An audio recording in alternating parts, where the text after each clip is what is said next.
Welcome to Get Sleepy, where we listen, we relax, and we get sleepy. My name is Thomas, and I'm so grateful to have your company. After all the treats we brought your way last week, I'm excited to bring you another, our very own rendition of Snow White and the Seven Dwarfs. The story itself is well over an hour in length, so you can relax and ease into rest, nice and steadily. Most of us are familiar with the Grimm story and the film adaptations of this classic tale made over the last century. But many different versions of this tale, or ones very much like it, originated in different countries. For example, the Queen's cursed gifts are not always apples, and Snow White's woodland family is not always the dwarfs. The ways in which she is awakened or rescued are many, and even her age changes from one retelling to another. For our version, we've endeavoured to keep all the parts you love, while making the story as sleepy and magical as possible. We hope it's one you'll come back to again and again. It was beautifully adapted and written by Alicia Steffen, and I'll be reading it for you. So, my friends, adjust anything you need to make sure you're comfortable and relaxed. If you haven't yet done so, feel free to close your eyes. And then, bring your focus to the breath. Notice where the breath flows to. In through the nose, down through the chest, and all the way to your belly. If you sense that you're only breathing into your chest, you might subconsciously be holding some tension. So really try to bring the flow of air into the abdomen too. And notice how that just increases a sense of calm and ease within.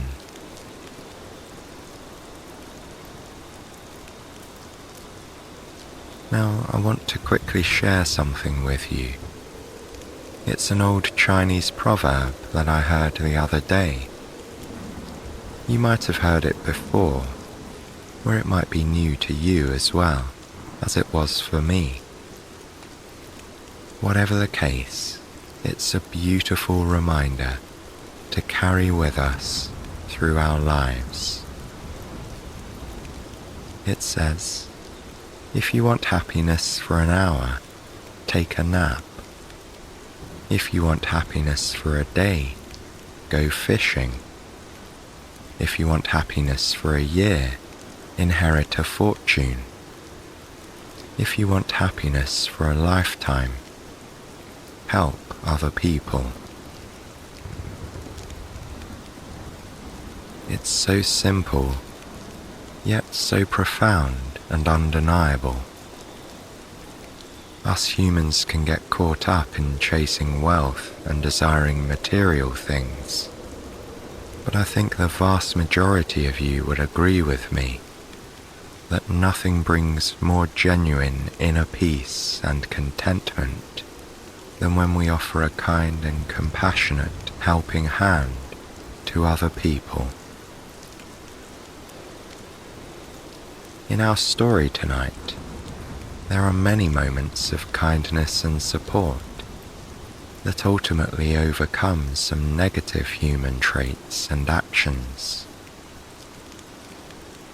So, without further ado, It's time to travel into the world of imagination and fairy tale. Picture a storybook castle nestled deep in the forest, where magic is used for both good and ill. This is where our story begins.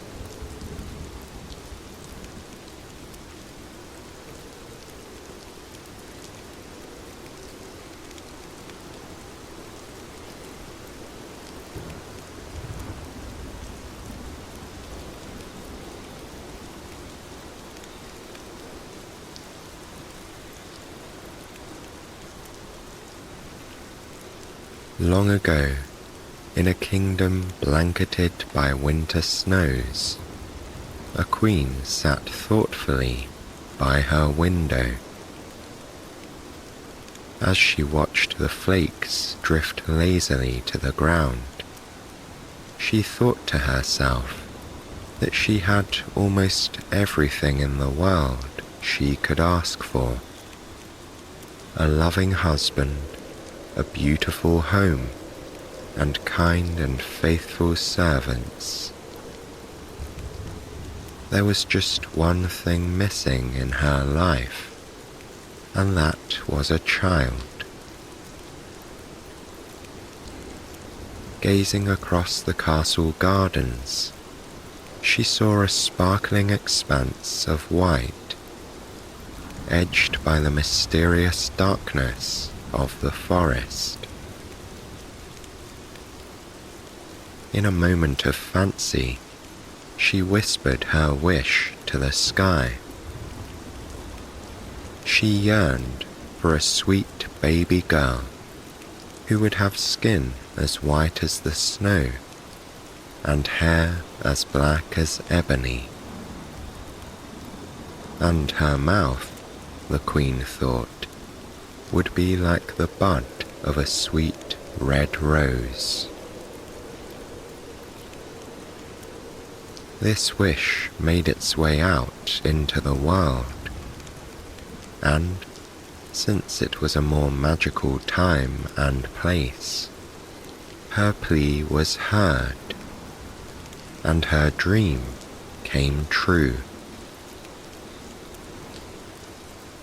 Not long after, she held in her arms a perfect daughter. She told the king that they would call the infant Snow White, for it was the winter that had worked its magic to make their dreams come true.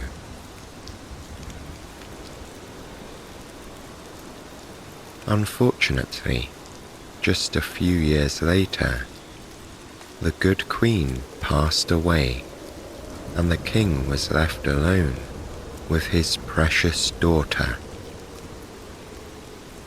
He was heartbroken, but he tried his best to be a good father, and the little girl continued to grow and thrive in his care. And what a joy Snow White became. She was an extraordinarily beautiful child, but more importantly, she was naturally curious, good, and kind. Where other princesses might have become spoiled, little Snow White was more likely to be found befriending the housemaids or following the gardener. She often chatted away at the servants while they allowed her to help them with light tasks. The castle was her entire world. The king was a good man, but he was also young, and he didn't take well to a solitary life. Eventually, he became entranced by the widow of one of his courtiers. She was an exquisitely beautiful woman with shining hair the colour of corn silk and unblemished ivory skin. The woman won his confidence slowly, reeling him in with skill. When Snow White had just turned 13, there was a royal wedding, and the princess gained a stepmother. The new queen was cold, composed, and elegant.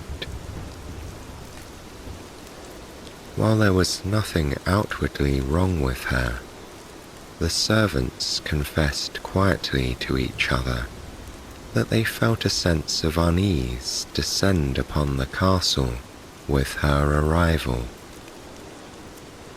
Even the little breezes that whispered through the corridors took on a new darkness.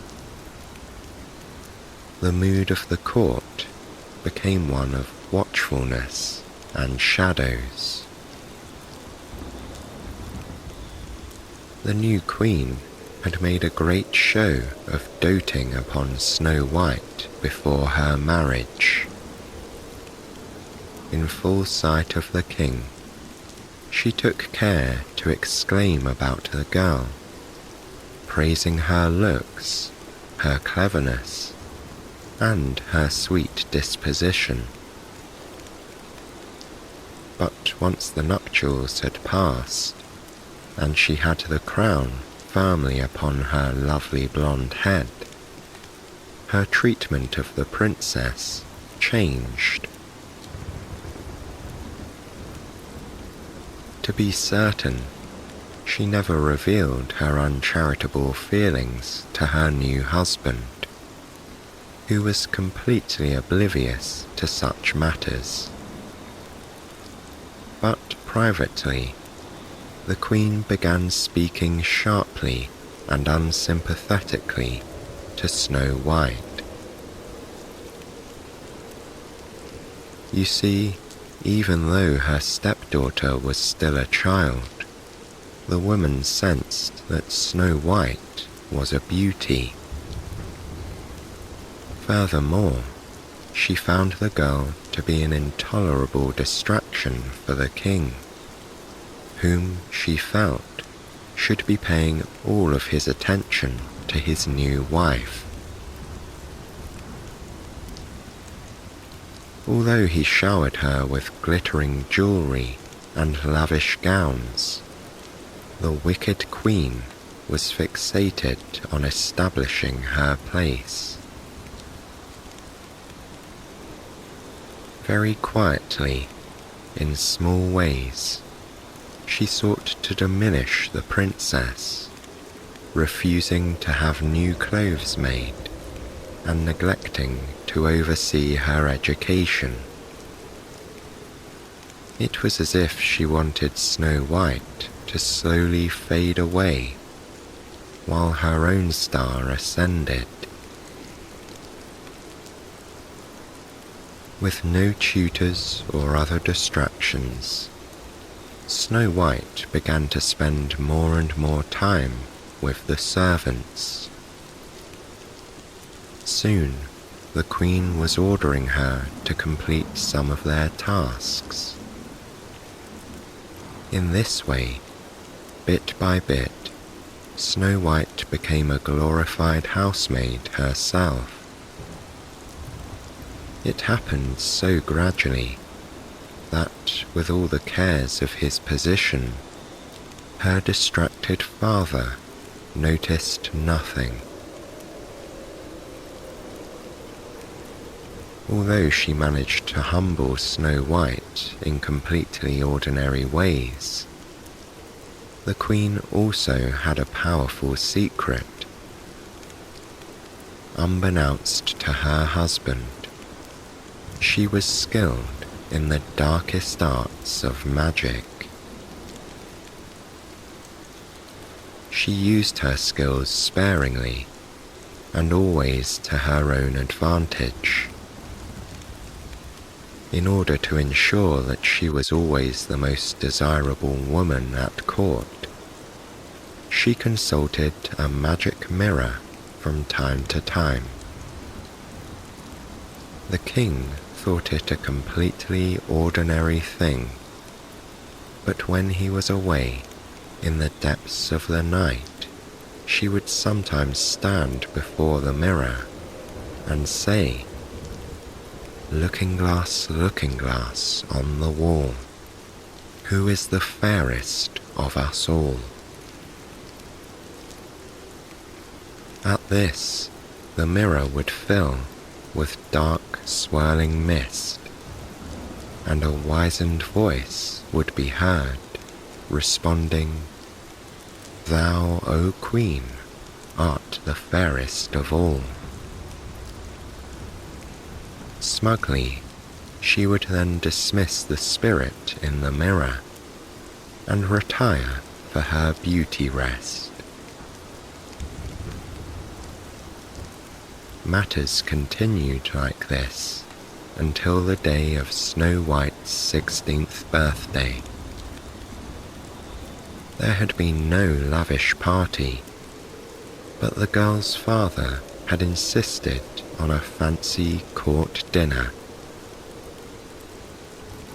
Grudgingly, the queen had been forced to provide her with a new gown for the occasion, even though she'd tried her hardest to choose an unflattering colour for the dress. Her stepdaughter had nonetheless looked absolutely radiant. Shutting herself in her chamber at the end of the evening, the queen approached the mirror in a foul mood, wishing to lift her own spirits by invoking the familiar words of comfort. Standing primly in front of it, she said, looking glass on the wall, who is the fairest of us all?" But this time, to her distress, the answer was a new one. "My queen, your beauty still shines bright, but the fairest is Snow White." The queen was surprised by this pronouncement, yet as she stood in front of the glass, she knew in her heart that she'd seen this day coming for many years. Pacing her room in anger, she came to a decision. Snow White would have to go, and she would make sure that it happened as soon as possible. Getting rid of the girl seemed childishly simple. While the king was away on business, she would send the princess off into the woods and have her left there to perish.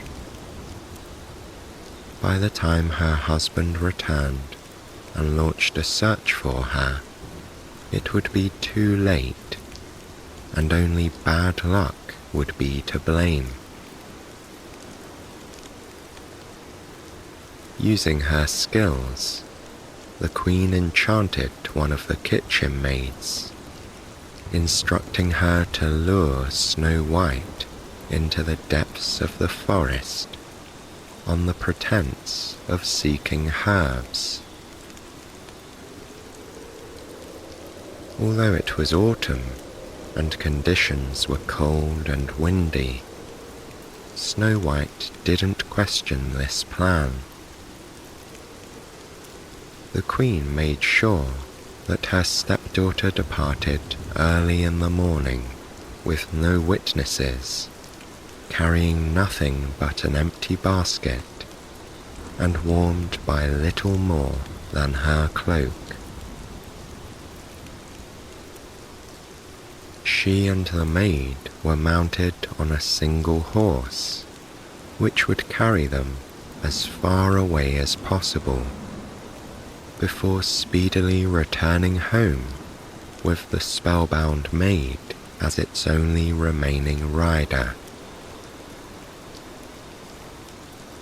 The Queen watched the unwitting pair as they left the castle gates.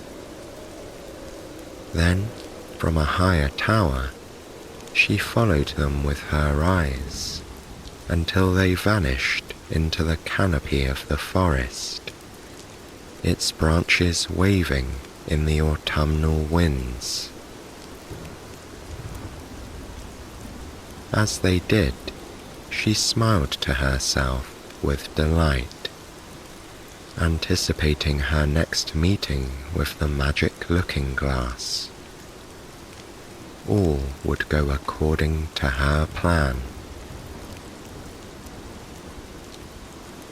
Meanwhile, Snow White and her maid were completely unaware of what lay ahead. Under the Queen's spell, the servant girl confidently urged their horse into the blustery gloom. Snow White pulled the collar of her cloak up around her neck, closing her eyes against the hostilities of the weather.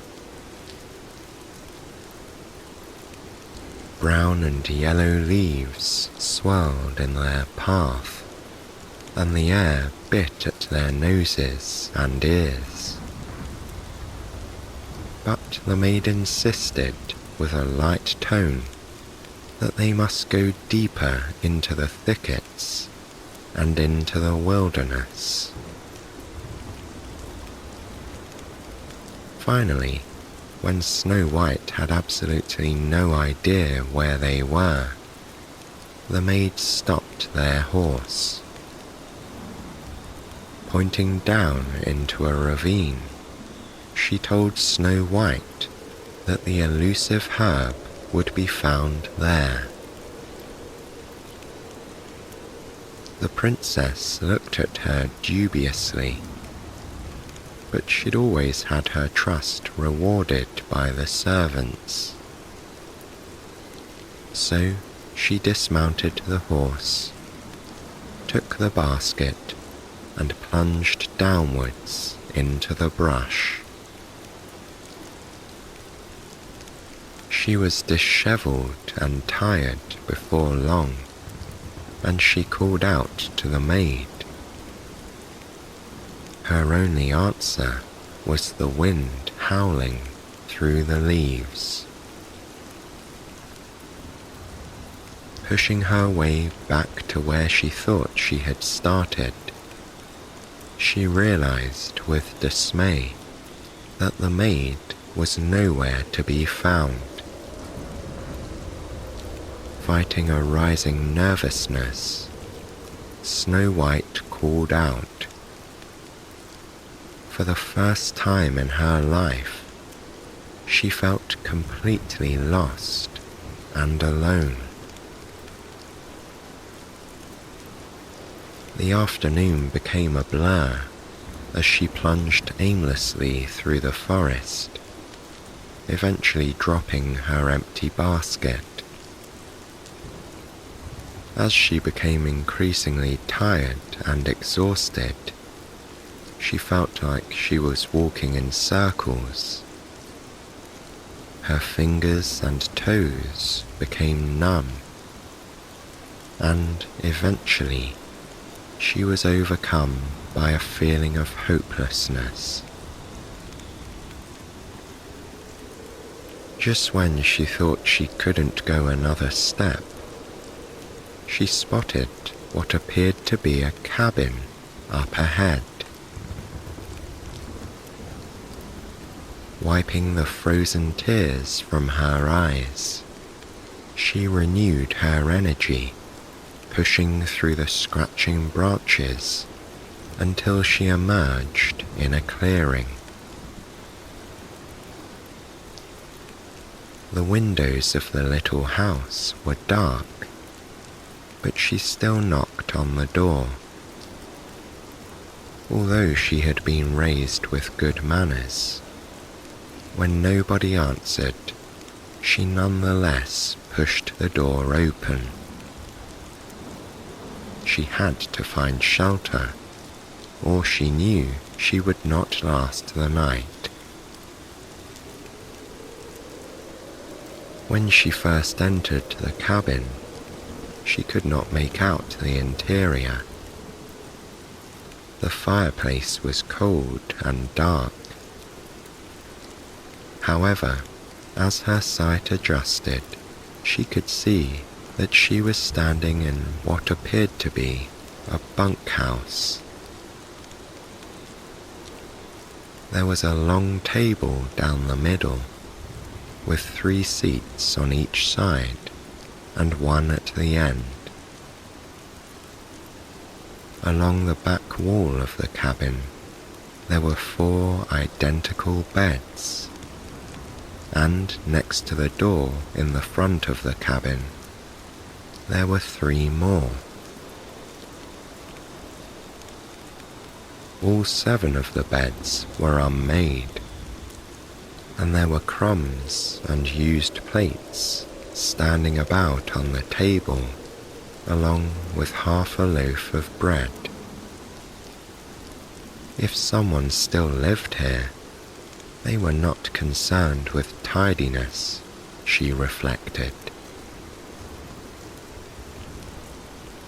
She wanted very much to warm herself, so she used the wood pile next to the hearth to start a fire.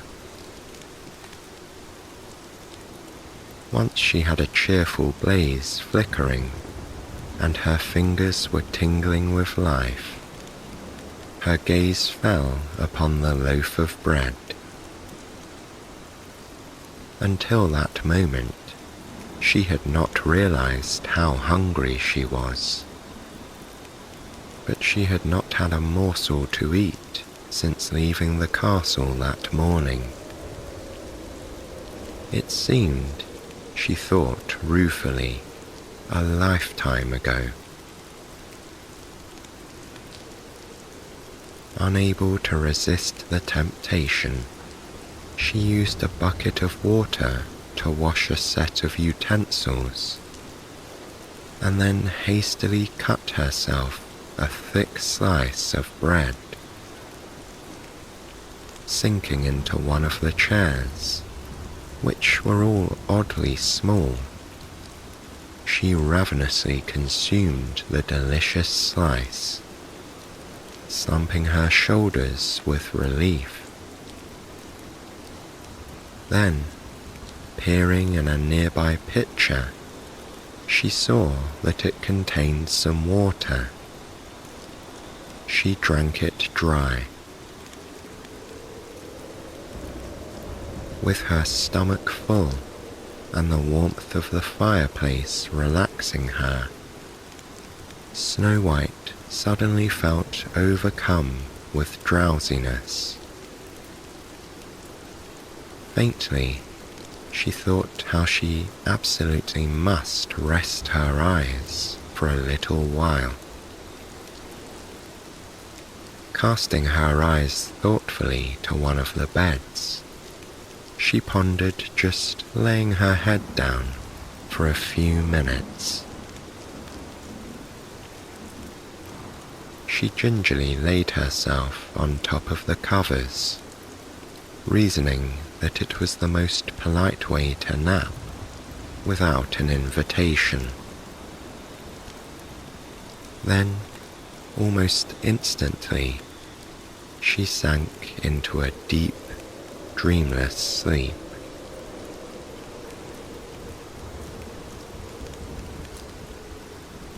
Late in the night, the 7 travel-weary owners of the little beds and the little chairs returned home and opened the door.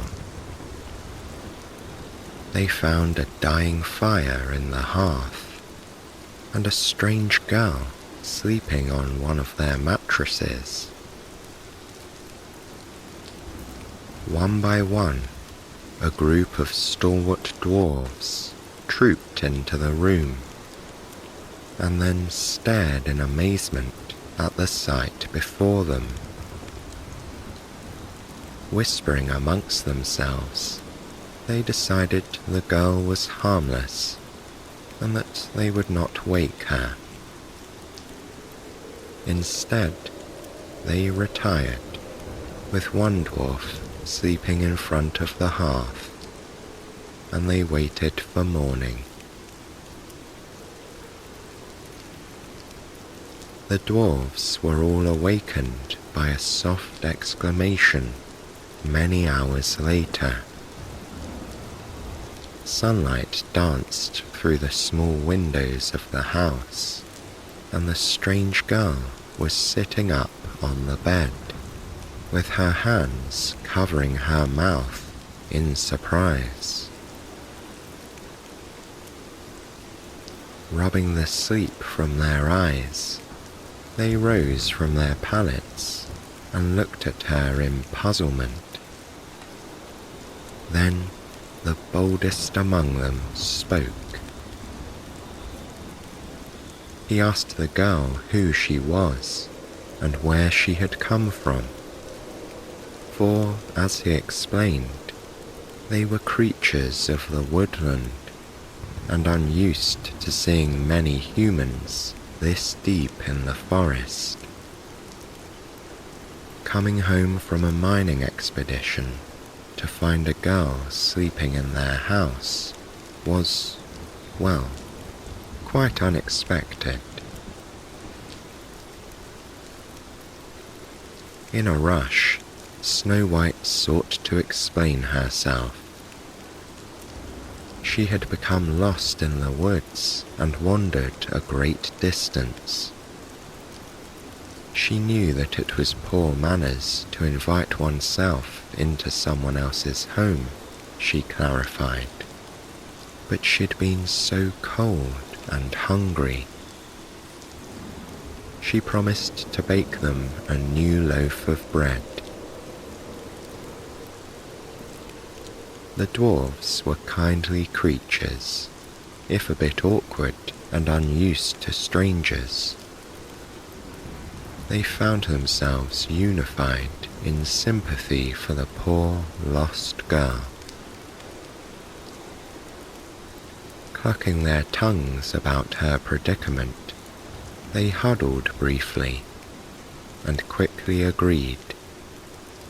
She must stay with them until they could decide how to help her.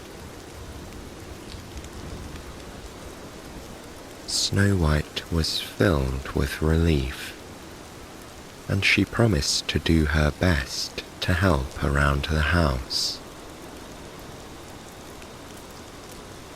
Brightly, she suggested she could clean, do washing, and light fires. She also optimistically suggested that she could cook for them, although they would soon discover that the culinary arts were not her strong point. Nonetheless, Snow White quickly proved herself to be very useful around the house, and she was an eager student when she encountered a task that was new to her. The dwarves lived in quiet isolation, and the birds brought them no news of a missing princess. They made no progress towards solving the mystery of where she was from. And so she stayed with them, and 1 week melted into another through the winter, until the 7 dwarves could hardly remember life without her. For her part, Snow White was quite content staying with them. She enjoyed keeping a tidy house, Furthermore, she found that the dwarves were very wise. Upon learning of her scant education, their wisest member took it upon himself to begin evening lessons with Snow White. He produced mysterious ancient books and helped her to learn ciphering. She read poetry and legend. As the months wore on, she became just as intelligent as she was beautiful. Of course, it was only a matter of time before the mirror found her again. A couple of months after the girl had been banished, the queen again stood before the magic looking-glass. Carelessly, she recited the familiar words. Looking glass on the wall, who is the fairest of us all? She was amazed when it said, My queen, your beauty still shines bright, but the fairest is Snow White. At these words, the queen was livid. She knew at this moment that the princess had somehow survived, and she was determined to find her. She summoned a famous huntsman and tasked him with locating the girl and doing away with her. Not knowing the princess, he had no loyalty to Snow White, and he readily agreed, hearing that a fat purse of gold would be his reward. He canvassed the forest for weeks, consulting travellers, peddlers, and hermits to uncover news. Finally, someone told him that he had seen the girl living in the house of the 7 dwarfs deep in the woods. The huntsman found the cabin, and he observed Snow White working there in a cheerful kitchen garden. She was humming to herself, and even in plain clothing, she was so sweet and beautiful that his heart skipped a beat. He resolved to fulfill his promise by telling the evil queen where she could be found, but he couldn't bring himself to also be the instrument of Snow White's demise. The queen was furious with the huntsman when he returned, and refused to pay him unless he completed the entire task. But the huntsman had no change of heart, as he could see that Snow White was a great goodness in the world, and the queen was wicked through and through. When he had gone, the queen set about her preparations to take care of the matter herself. Using her dark magic, she disguised herself as a simple peddler. She brought a few items with her as part of her deception, but there was really only one very important enchanted trinket among them. It was a pretty hair comb that was stuffed with little sparkling gems. She cast a spell upon it so that anyone who put it in their hair would fall into a deep sleep, eventually succumbing to death. Then, under the cover of darkness, she left the castle with the huntsman's directions to guide her. It was well into the next day when she found her way to the little cabin in the woods. As she approached, she sang a song, beckoning anyone inside to come out and see her wares. It wasn't long before Snow White's pretty black hair and rosebud lips could be seen at the window. Moments later, she cautiously opened the door. Smiling sweetly at her, the evil queen beckoned. "Come and see the lovely things I have here," she urged. As any curious girl would do, Snow White came to the gate to see what the stranger had brought. After showing her a few things, the queen smiled as if sharing a secret and pulled the comb from her cloak.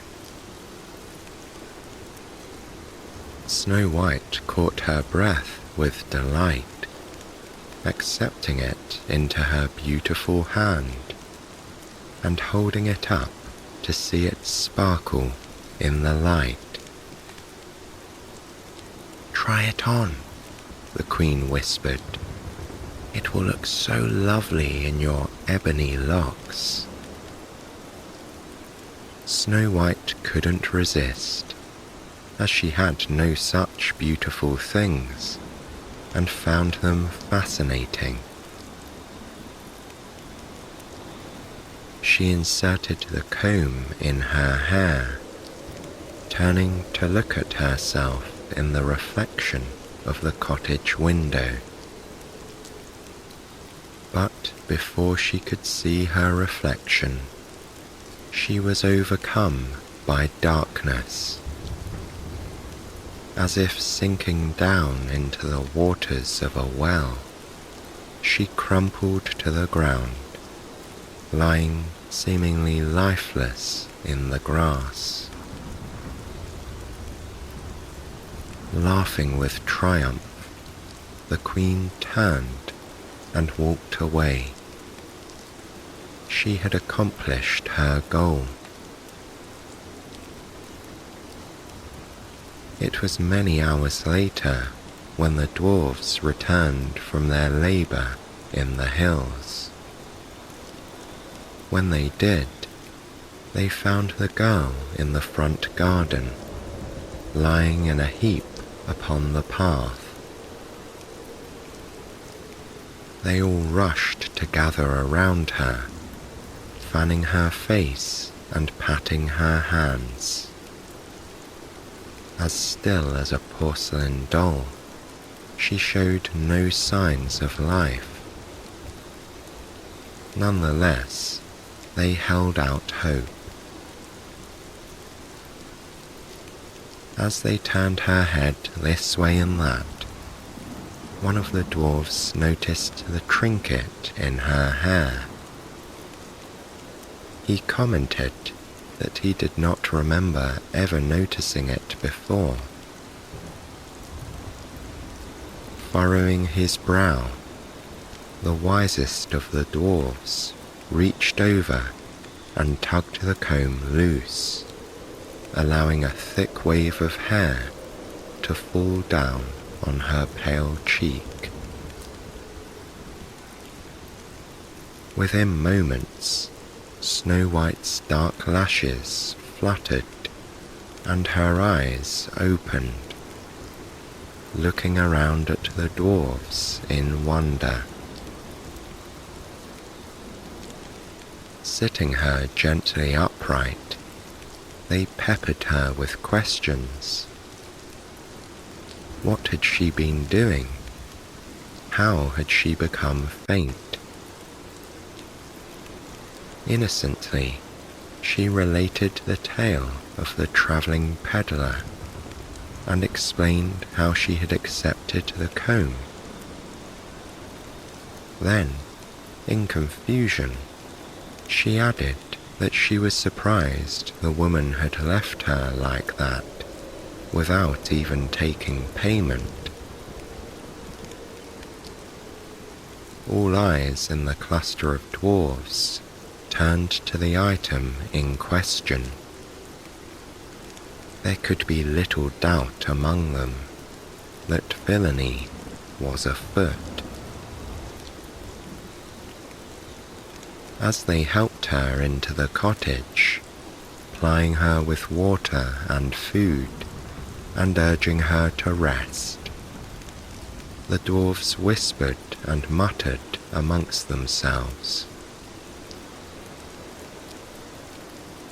Later, when the excitement was past, they counselled her earnestly not to accept items from strangers again. They knew now that someone had been looking for their princess, and that they might come again. They would all need to be more vigilant in the future, they said, and Snow White would have to be very careful. Wide-eyed, the girl nodded and solemnly promised that she would not be so trusting next time. As it happened, only a few days passed before her new resolutions were tested. She was working in the garden on a sunny afternoon when a handsome young man appeared at the gate, leading a horse. He seemed a bit surprised to encounter the cottage at all, and even more amazed to see the lovely young lady who was toiling in the vegetable patch inside the gate. Sweeping his hat off his head, he bowed, looking at her with a twinkle in his eye. He introduced himself, explaining that he lived not too far away, and that he was out visiting nearby villages. Looking around, as if puzzled, he asked Snow White who she lived with so deep in the woods, and why they had not met before. Mindful of her promises to the dwarves, she answered the charming traveller somewhat evasively. She lived here as a housekeeper, she told him. Feeling uncomfortable with any sort of fib, she dropped her gaze back to her weeding and told herself the lie was necessary. He didn't challenge her explanation, but merely leaned on the gate and began to chat with her, telling her of his travels and how he loved the forest. Even as she steeled herself against this fascinating new friendship, she couldn't help but become interested in this very good-looking fellow. Soon, she found herself sitting up, laughing, nodding, and parrying his comments with clever responses. For she had become a well-read, intelligent girl, despite her innocence. They stayed there like that with him leaning on the gate and her sitting in the garden for quite a long time. It was only when the sun grew lower in the sky that she realized the dwarves would be coming home soon, and she felt sheepish admitting to them that she had been talking with a stranger. The young man sensed her unease and knew it was time to go. So he swept her a low bow and said he thought he might be passing by again soon.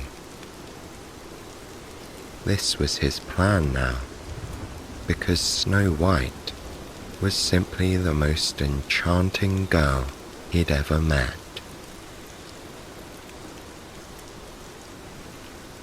Meanwhile, ensconced in her castle far away, the Queen was about to make an unwelcome discovery.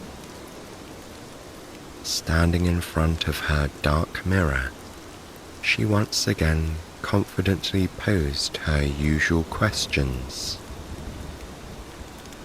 She said, looking glass on the wall, who is the fairest of us all?" Impossibly, maddeningly, the mirror said, "My queen, your beauty still shines bright, but the fairest is Snow White." Oh, but she was beside herself. She knew that somehow the girl had escaped her enchantment, but she would not leave her work undone. As Snow White and the dwarfs sat amiably around a fire, telling tales many miles away, the Queen once again began her preparations. This time, she disguised herself as an entirely different type of traveler. She appeared to be a very old woman, draped in a cloak, simply taking fruit to market. A few days later, once again under the cover of early morning darkness, she set out on the road. This time, she knew the way by heart, and she steadily made progress towards the cabin belonging to the 7 dwarfs. She was confident that Snow White wouldn't foil her plans again. The girl was outside, hanging the washing, when the woman passed by. The Queen loathed the sight of her, with her shining dark hair and her youthful step. She watched the girl happily humming to herself, hanging one little brown shirt after another in the sun to dry. When the old crone called out to her, the princess stopped singing abruptly and turned, showing a guarded expression. "How very hot it is out here," the Queen said to the girl. "You must be in need of refreshment."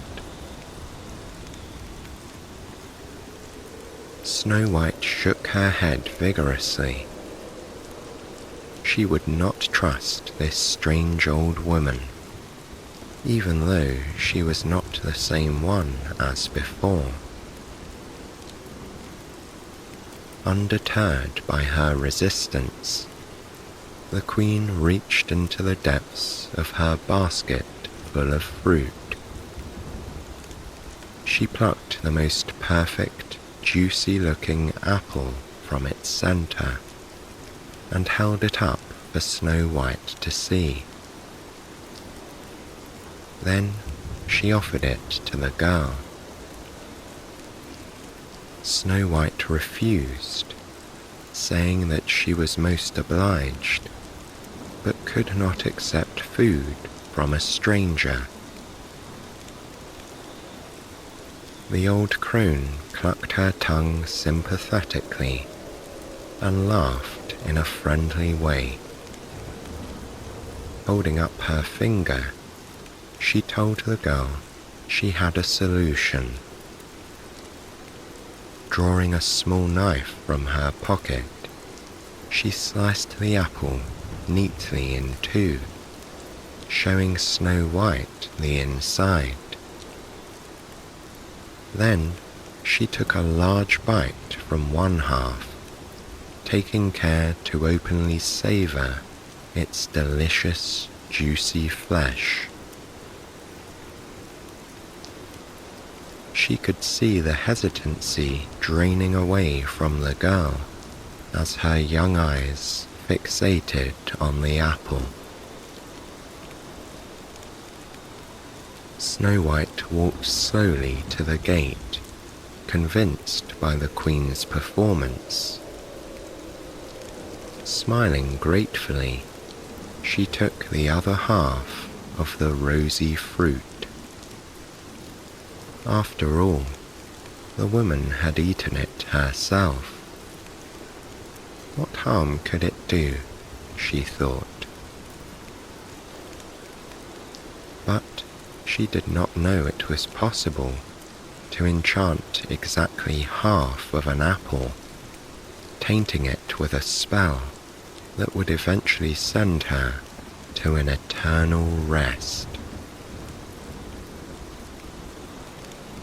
So it was that Snow White took a dainty bite out of her half of the perfect-looking apple, and once again lay still as death in the garden. Feeling a righteous sense of victory, the Queen turned and disappeared back into the forest. She was sure that this time she was finally free of her rival.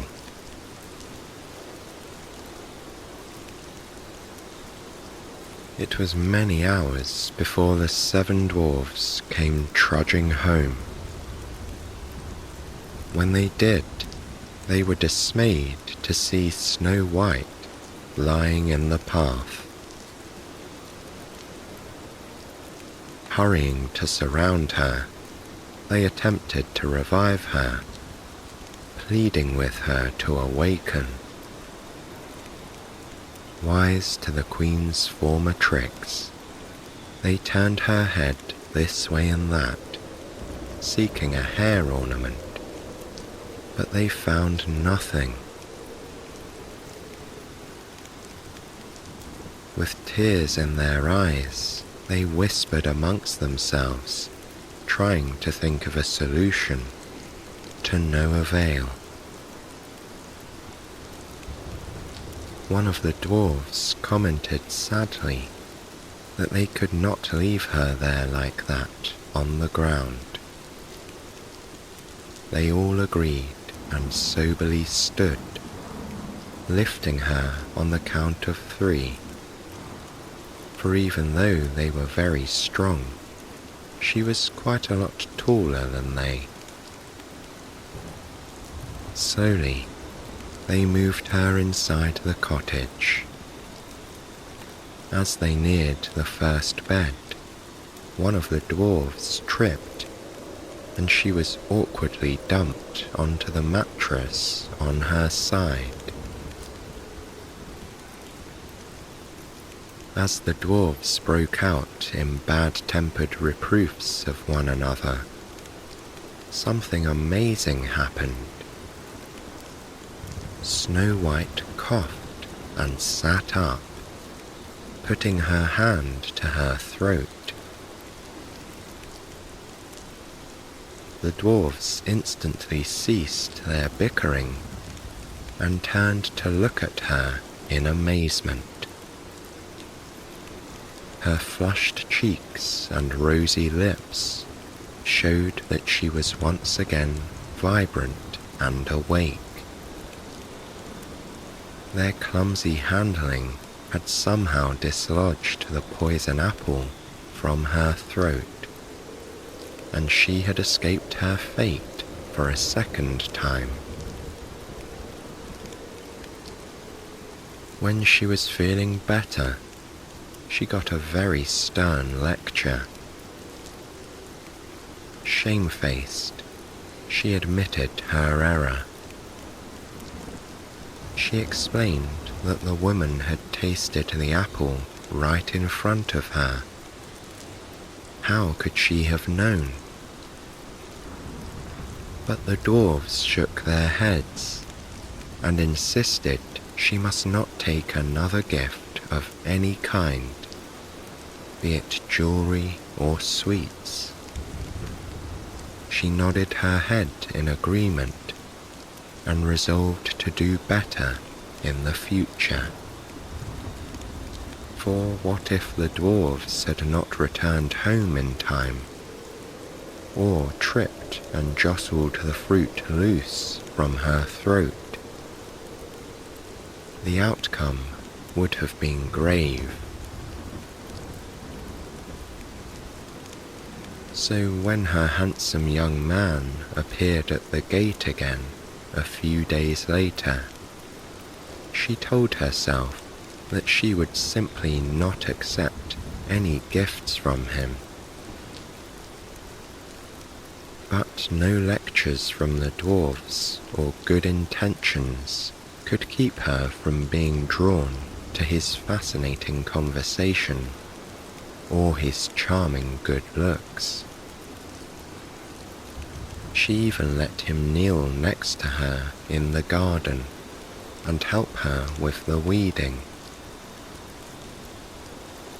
Neither she nor her visitor seemed to care that he was rather bad at it. He kept getting distracted as he watched her lovely hands, deftly tending her vegetable patch. He thought they must be the most perfect hands he'd ever seen. In fact, he was quite smitten. But many miles away, storm clouds were gathering for Snow White. It was only a matter of time before the mirror once again revealed her secrets. And when the Queen found out that her second plan had incredibly failed, she was determined her third should be the charm. Snow White was innocent, but she was not a hopeless fool. The Queen knew that she would not accept a third gift, so she devised a less obvious way to deliver her poison. This time, she drew upon a very special type of spell.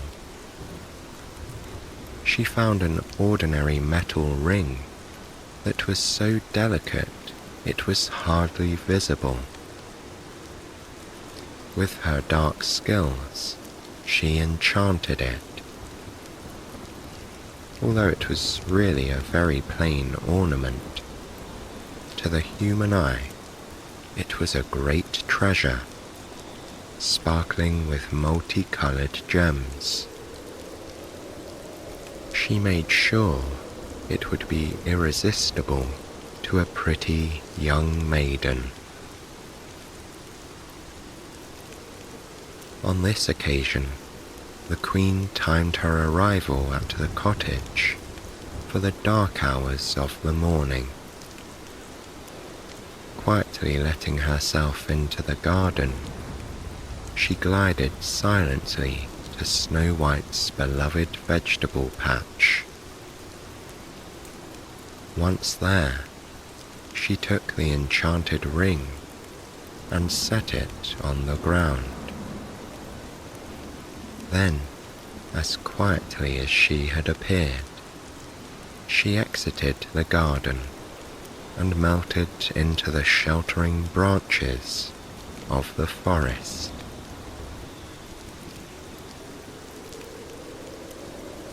Later that day, Snow White cheerfully came to the garden, carrying her basket. She was now much better at cooking. There was a fine dinner planned for the dwarves, and she wanted it to be ready when they returned home. As she reached into the rows of vegetables, however, something winked at her from the ground. Examining more closely, she found the most beautiful ring she had ever seen. It was delicate, and it glittered with the color of every stone she could think of. Red, blue, green, and pink sparkles seemed to constantly appear on it, as if it were a shifting rainbow of different gems. Catching her breath with delight, she picked up the trinket, and, before she could even think about its provenance, she slipped it on her finger. Instantly, she fell to the ground. Once again, Snow White appeared lifeless. And that is how she stayed for many hours.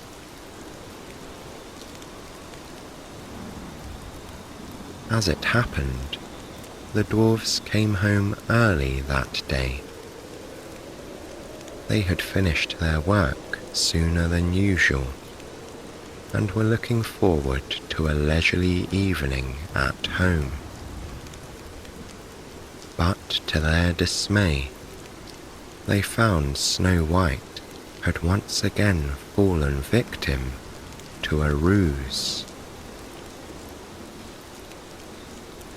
Gathering around her, they tried everything.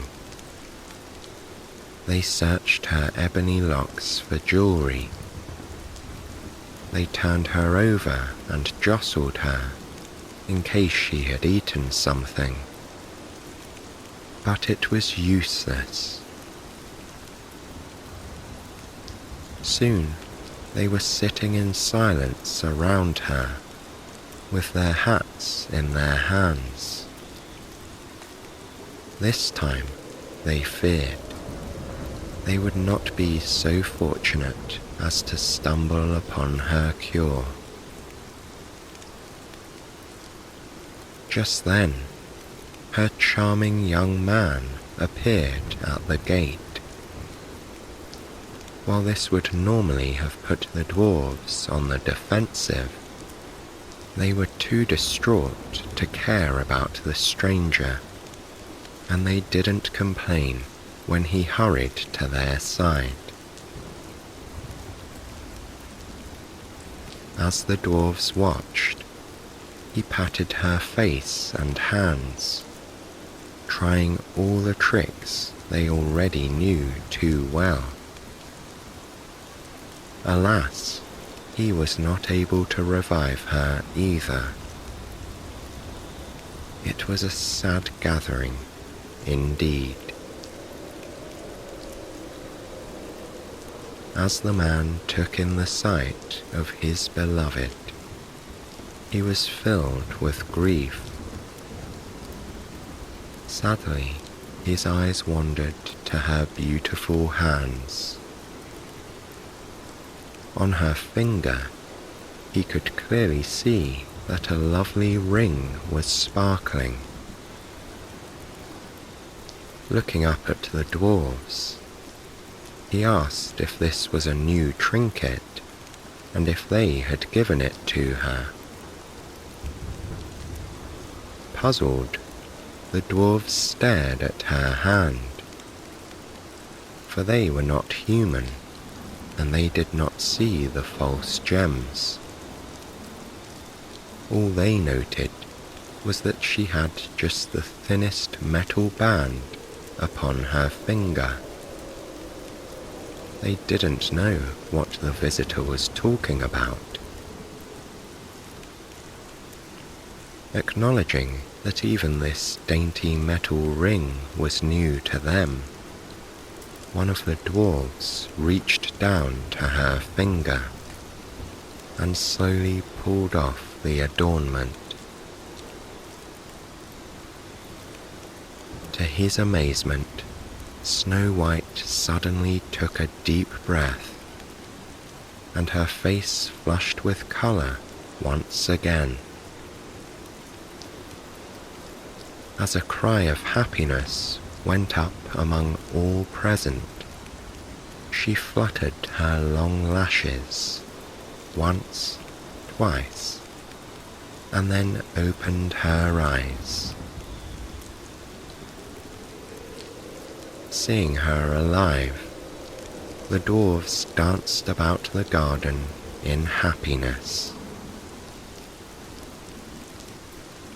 Meanwhile, the handsome young man clasped her hands in his, smiling down at her, and as Snow White raised herself up, she looked right back at him. She fervently hoped that this was not just a dream. In that moment, the two of them realized that they could not bear to be parted, and that something new was beginning. The young man asked Snow White if she would consider being his wife. He admitted, somewhat sheepishly, that he was, in fact, a prince, but he hadn't wanted to tell her, fearing it would change her feelings about their friendship and their amusing afternoons in the garden. Snow White laughed, saying that it happened she was also a princess. But then, soberly, she admitted that it didn't seem to matter anymore. She told him how she had lost her way long ago, and that nobody had ever come to find her. She feared that her father no longer cared for her. Very seriously, the prince asked her if she could ever bear to try on another ring, since the last one had not agreed with her. And Snow White teasingly said, yes, she would, as long as she could choose it herself.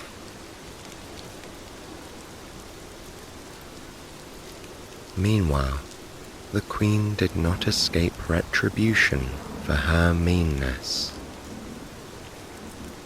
It happened that the huntsman could not live with his feelings of guilt for exposing the princess. He went to the king and told him of the entire plot and of the queen's treachery. In short order, the king had been led to his daughter and was rejoicing to find her alive and well. And so it was that Snow White remained the fairest in the land, and she got her prince as well. they had a joyful wedding, attended by everyone in the kingdom who wished to come. Except, of course, the Queen, who was not invited. And they lived happily ever after.